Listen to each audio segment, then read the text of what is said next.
សួស្តីបងប្អូនយើងទាំងអស់គ្នាមកបកត្រេនញ៉ាំជាមួយខ្ញុំត្រេនមួយនេះធំណាស់ទម្ងន់វាគឺ3គីឡូ7ខាំបើគិតជាចំនួនលុយវិញគឺ103,000បងប្អូនហើយត្រេនហ្នឹងគឺត្រេនម៉ាន់ថងក្របតូចសាច់ក្រាស់ហើយផ្អែមឆ្ងាញ់ត្រេននេះវារៀងពិបាកបកបន្តិចបងប្អូនដោយសារតែសបកវាក្រាស់ពេកណាបងប្អូនអញ្ចឹងនៅពេលណាដែលបងប្អូនបានទិញត្រេនជួបត្រេនអញ្ចឹងបងប្អូនយកកបិតវះអាកដាលខ្លែបនឹងពីដើមដល់គូត្រេនមកបន្ទាប់មកបងប្អូនវះអាកន្លែងច្អូវាពីដើមដល់គូត្រេនដូចគ្នាណាបាទធ្វើអញ្ចឹងគ្រប់ទាំងអស់មកបានបងប្អូនបានស្រួលបកណាបងប្អូន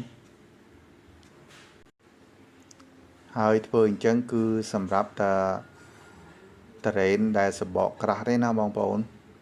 ចាំយើងធ្វើអញ្ចឹងដោយសារតែវាសបកក្រាស់វាពិបាកបកសម្រាប់បងប្អូនដែលមិនទាន់បានមើលវីដេអូរបៀបបកត្រេនណាបងប្អូនអញ្ចឹងបងប្អូនអាចទៅចូលមើលនៅវីដេអូមុនណាដែលខ្ញុំបានបង្ហោះទៅហ្នឹង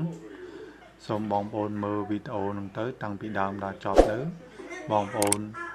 នឹងចេះបកត្រេនញ៉ាំហើយ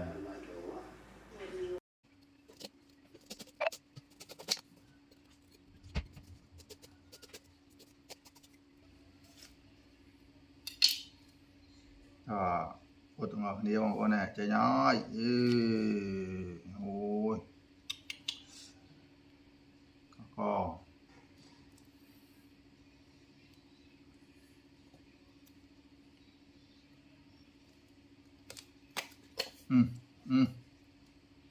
ចេញហើយបងប្អូនណាសាច់អានេះបងប្អូនណា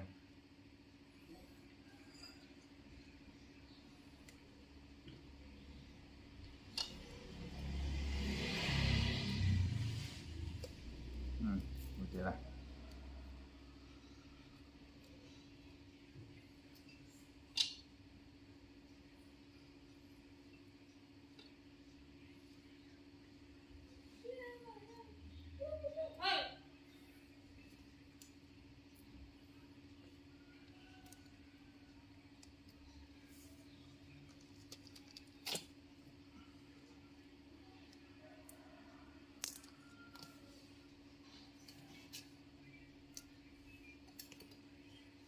បងប្អូនណាបងប្អូនណាមក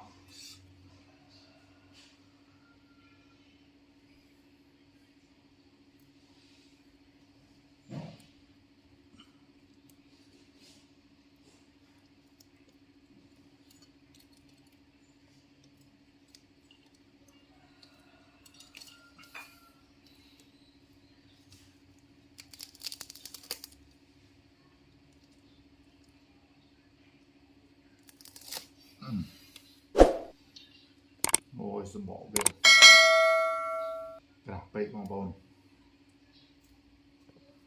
ណាខ្លាចវាបងប្អូនណា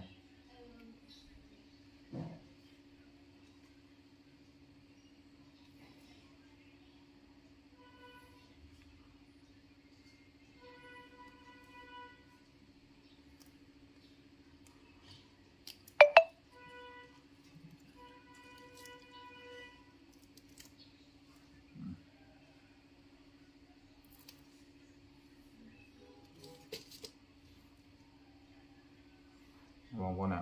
មើលសាច់ដកកណាអានេះសាច់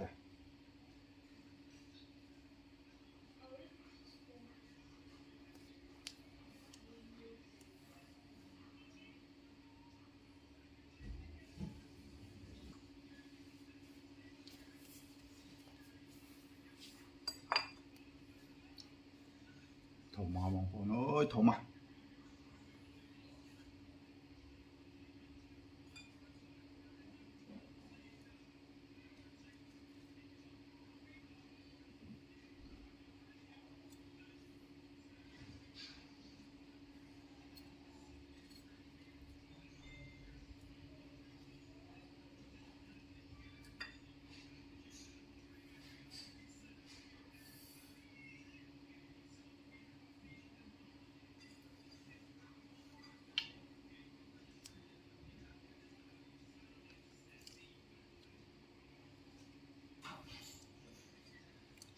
bị khó vậy bóng rồi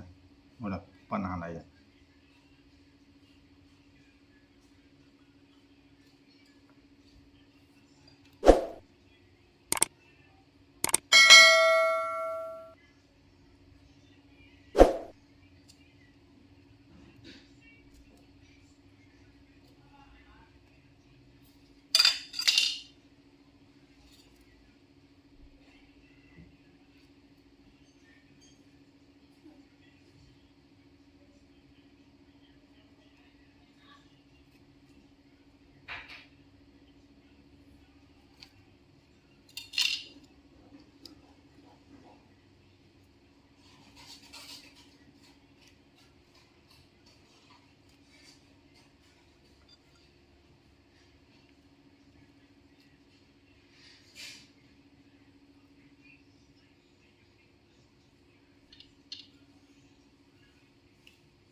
bóng nào ôi trời nè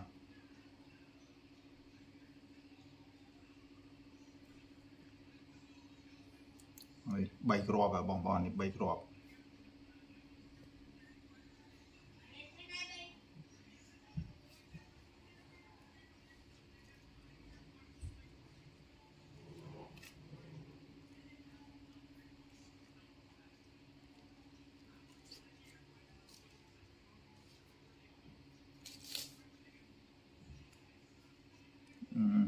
có bay crop bóng bồn này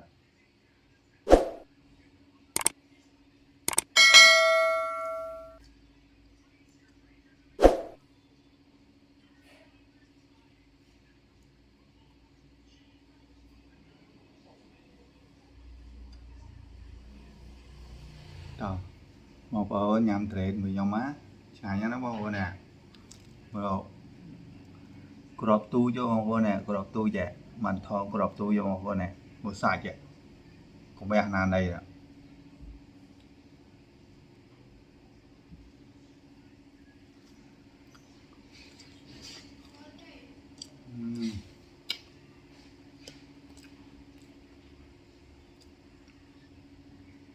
nhau bóng bồn này phải em trước đó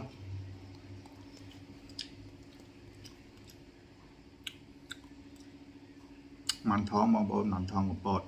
มันท้องปอดกรอบโดยnào không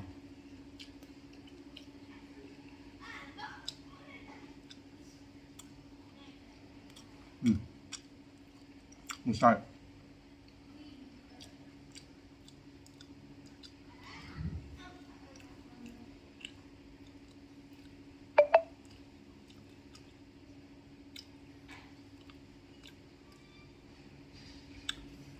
mình sai về thông pin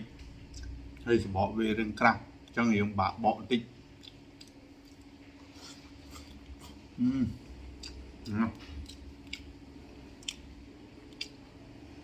ngon nói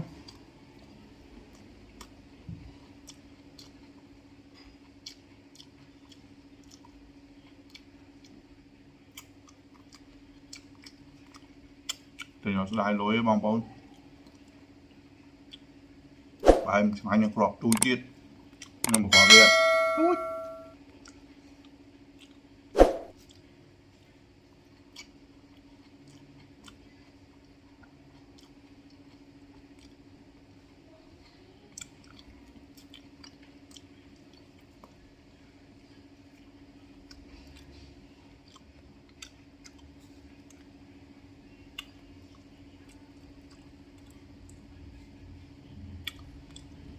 បងប្អូនមកមួយនេះសឹងតែអត់ក្របបងប្អូនមិនសាយអស់ពាក់កណ្ដាលហ្នឹងណាអត់មានក្បាលលីង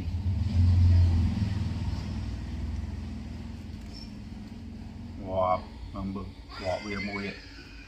ទូជាវាសាច់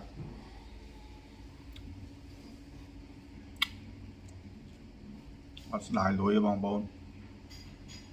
ក្រាស់សាច់ក្រាស់ហើយឆ្ងាញ់ទៀត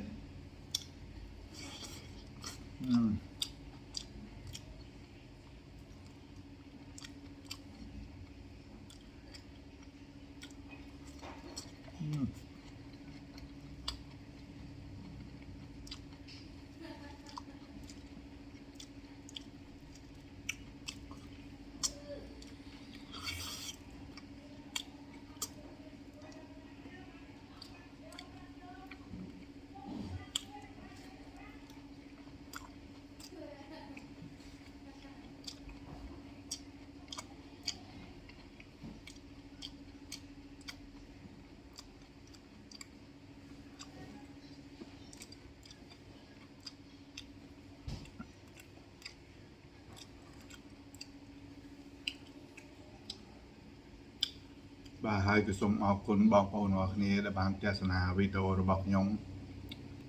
យើងនឹងជួបគ្នានៅវីដេអូក្រោយៗទៀតសូមអរគុណបាយបាយ